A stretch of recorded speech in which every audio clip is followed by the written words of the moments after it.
Anne Pouget, bonjour. Bonjour. Un grand merci d'avoir accepté l'invitation de la Fringale culturelle. C'est un grand plaisir de vous rencontrer pour la première fois autour d'un livre. Alors c'est un gros document très important.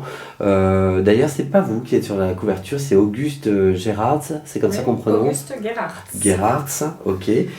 Tribunal de guerre du Troisième Reich, des centaines de Français fusillés ou déportés, résistants et héros inconnus, 1939-1945.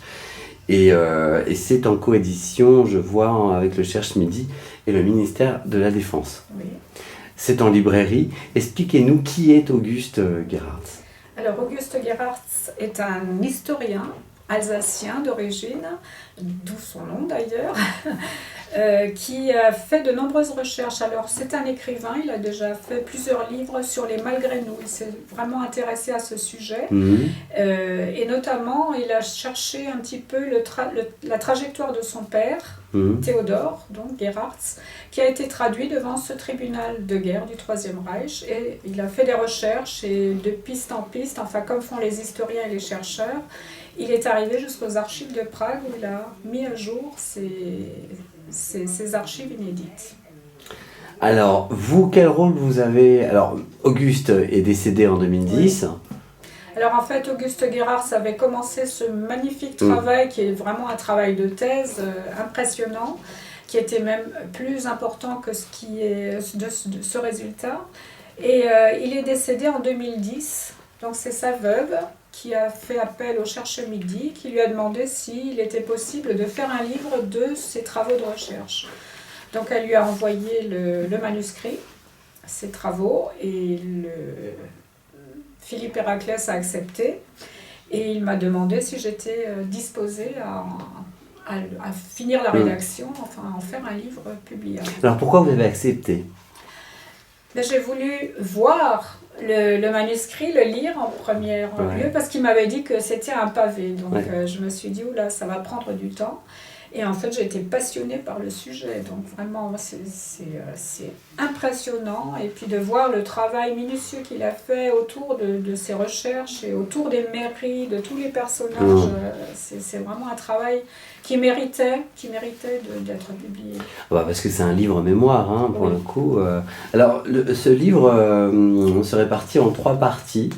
Vous vous en souvenez ou je vous aide un petit peu ? Alors allez-y si vous avez envie de parler, je peux en parler. Non mais non, c'est votre interview. Écoutez, il y a la première partie qui parle vraiment de la situation en Allemagne au moment avant la guerre.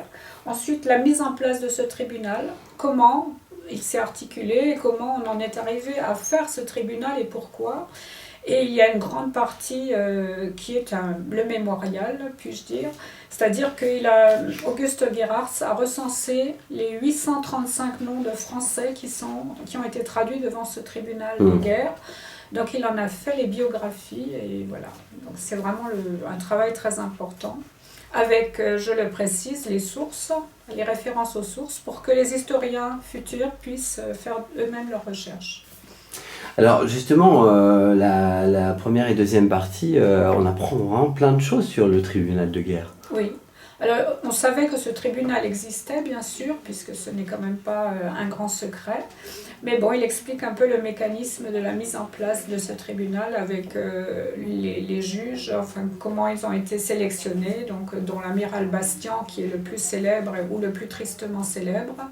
Et donc après, les nominations des autres juges avec ce qu'on appelait le Sénat, c'est-à-dire des chambres de tribunal, puisqu'il y en avait, elles étaient réparties un peu partout et elles ont même été, de campagne, puisqu'on se déplaçait pour juger les gens. Alors ce qui est aussi effarant, c'est de voir que ce tribunal n'a pas arrêté de fonctionner, puisqu'il y a plus de 1000 condamnations entre le 26 août 1939 et le 7 février 1945. Oui, c'est impressionnant. Alors, soit il montait lui-même les dossiers, soit c'était par la Gestapo de Strasbourg, ou alors c'était le tribunal du peuple qui envoyait les dossiers lorsqu'il pensait qu'il y avait des personnages qui pouvaient être résistants ou qui pouvaient attenter à la sûreté du Reich. Et donc le tribunal du peuple envoyait aussi ces dossiers au tribunal du Troisième Reich. Et c'est là que l'on recevait tous les dossiers qu'on les triait et après soit on les jugeait ou on les renvoyait au tribunal quand vraiment ce n'était pas une affaire importante. On a la plus grosse partie du livre, ce sont ils sont combien? 835? 835 en tout, oui. Ça c'est impressionnant comme travail, parce que c'est un travail de biographie. Et encore, ils n'y sont pas tous, en fait, puisque M. Gerhardt a fait des recherches, et on le voit d'ailleurs, il y a des livrets avec des photos dans le livre, à deux endroits différents, voilà. Et notamment sur ces fameux registres dont on parle, puisque ce sont des archives inédites. Et effectivement, il y a des endroits où on a arraché des pages, donc il manque des noms. On ne les a pas tous. Il en a retrouvé, répertorié 835, mais ils étaient bien plus nombreux.